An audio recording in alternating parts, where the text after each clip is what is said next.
Les pieds dans le plat.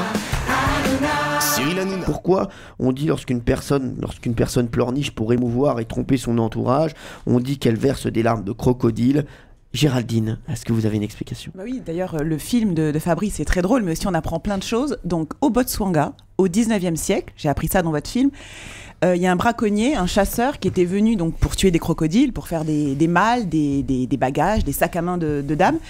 Et au moment où il était en train de s'apprêter à tuer un crocodile, il s'est aperçu qu'il y avait une femelle crocodile qui était en train de pondre ses œufs. Et donc, il a été ému, évidemment. Il y a eu des larmes et à ce moment-là, il a renoncé à son métier de chasseur de crocodiles, de braconnier. Et donc, d'où cette expression verser des larmes de crocodile. D'accord. C'est bien, c'est dingue parce que vous êtes de la même famille que Pierre Bellemare. Vous pouvez dire une bêtise énorme, mais avec beaucoup d'aplomb. Jean-Luc Lemoyne. Non, pas du tout. Vous dites fort justement qu'en fait, les larmes de crocodile, c'est des fausses larmes. Et il faut savoir que dans les enterrements, il y avait souvent des pleureuses, des gens qui étaient là pour mettre un peu d'ambiance. Et donc, il y avait deux championnes des pleureuses. Il y avait la petite Nicole et la grosse Odile qui était assez corpulente.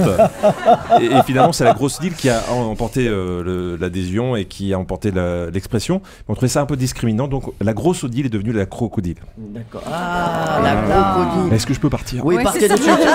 Allez, week-end pour le moine. Merci le moine. Allez, je vais vous donner la véritable explication. Oui, je m'en fous. D'accord. En France, on connaît cette expression depuis le XVIe siècle, mais son origine remonte à l'Égypte ancienne. Vous savez que j'ai beaucoup travaillé sur cette période.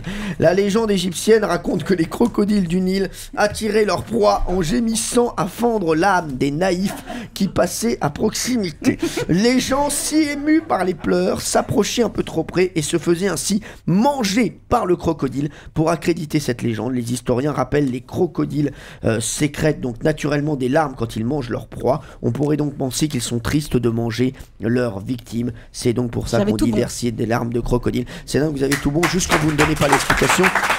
Merci Valérie Belaï.